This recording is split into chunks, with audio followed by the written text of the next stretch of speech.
So last week I saw Eddington, and the next day I analyzed it with 2 videos. But I think there's one more Eddington topic that requires further exploring. The symbolic meaning of Louise's strange dolls and the tragic truth of what happened between Louise and her father, and how those dolls and her history with her father are related. So in this video, we'll talk about Louise's history with Mayor Garcia, why Joe accused Garcia of assaulting Louise, the dark truth about Louise's father, why Louise talks about herself in third person, the symbolic meaning of each of the dolls, and the symbolism of Louise's pregnancy at the end of the film. Hope you enjoy the video. So to start, there's a bit of a mystery behind Louise's past that we need to solve in order for us to answer those bigger questions. So let's investigate that first. As soon as we meet Louise in the film, we can tell her mental health has been damaged and her mental growth and development has been stunted in an unusual way. She struggles to open up emotionally to her husband, her expression and body language is always at a low, and she's resistant to romantic affection.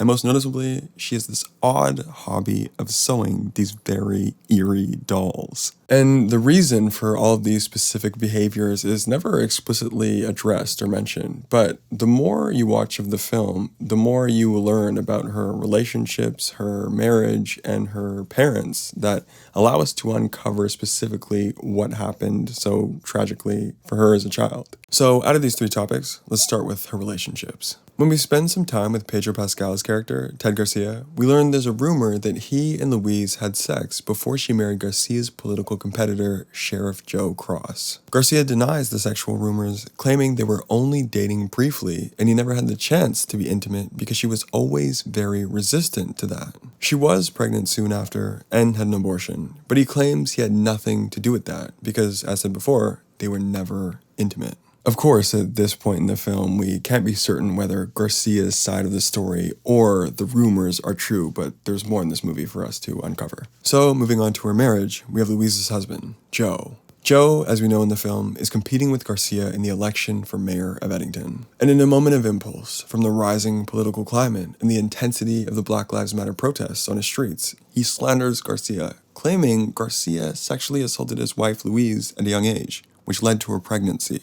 The next day, however, Louise denies the accusation about Garcia, but emphasizes that there was an abuser when she was younger. She just doesn't name who that person is at the time. So at this point, it's pretty clear that Garcia's side of the story is true because Louise cleared his name, but then who caused the pregnancy? This moves me on to Louise's parents. Louise's mother, Dawn, throughout the film, accuses Garcia for the incident, even when Louise herself denies it. And when Louise meets Vernon, who recruits her into this manipulative cult that's apparently fighting against secret predators and recruiting real victims of such predators, and when they meet Dawn and Joe for dinner, Louise hints at her father being one of these predators, and as the one who caused the incident that Garcia was accused of, the pregnancy. And as soon as Dawn hears this, she enters into this state of denial and immediately storms off to bed. And Joe, as well, also pushes back on Louise's confession about her father's despicable act. And to give more context to that scene, I want to pull a couple lines from the writer-director Ari Aster when asked about what this denial and pushback means in an interview with MovieWeb. Louise's father was Joe's mentor, and when that man was sheriff, Joe Cross was a deputy. Louise has a history with her father that's pretty ugly, that neither her mother nor her husband want to look at. And a result of that is they've created a scapegoat in Pedro Pascal's character, Ted. So clearly Dawn's marriage with and Joe's respect for Louise's father causes this form of denial in what he really did to his daughter, Louise. And this explains so much of the psychological damage and issues she's suffering from and demonstrating in the film. In her body language, expression, and resistance to affection, there's this complete lack of trust she has for anyone because her own 2 closest family members are willfully blind to the darkest and most personal event of her life. There's also a brief moment where Louise talks about herself in third person, which is a coping mechanism to trauma, often called dissociation. Essentially, the person is mentally separating themselves from the intensity of their traumatic past and current feelings. It can make painful memories feel a little less raw and a little more manageable. The dolls at first just seem like these creepy, morbid crafts, but once we learn about Louise's true backstory in this film, we learn that they're a visual representation of her pain, confusion, and trauma. They're the only outlet for her truest thoughts and emotions because her two closest family members don't even believe her. And once we make this realization, we can interpret what each of these dolls symbolizes and represents for Louise. So most of the dolls in this film are this recurring girl doll with brown hair and red cheeks. This doll, of course, represents Louise herself, where I'm sure the rosy red cheeks represent her introverted personality. In an article with IndieWire, Eddington costume designer Anna Terrazas describes how Louise's clothes were designed to match those dolls who represent her.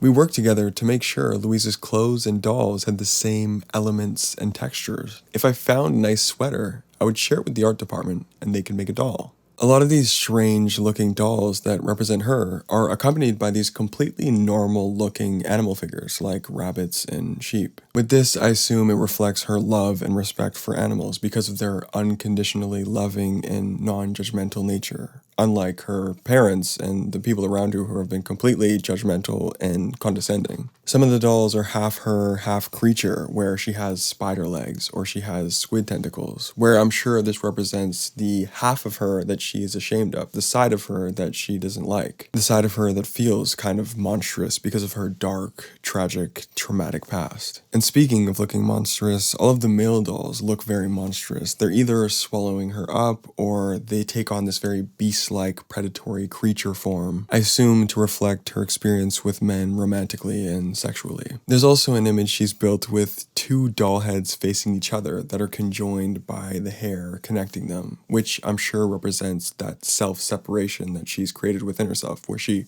refers to herself in third person. There's one we see on a computer screen where she's half woman, half cactus, which I'm sure represents her inability to be touched by men. She's resistant to romantic affection. And there's one set of dolls that includes 3 versions of herself, all at different stages of melting further and further down, which I'm sure reflects her deflated demeanor and depression that's weighed her down further over the years. So in the end, when Dawn speaks on Joe's behalf, when he's the newly elected mayor and in a vegetative state, she designs the new house completely to her liking. Still with the picture of the father in the house, but not a single doll in sight all throughout the house, indicating her continued denial and ignorance toward Louise's trauma, ignoring the truth of what really happened between her husband and her daughter. And this knowledge makes it even more impactful when we see the video of Vernon's event, with Louise finally feeling heard and finally finding the comfortability to be sexually intimate and bear a child once again. Sadly, this time to a predator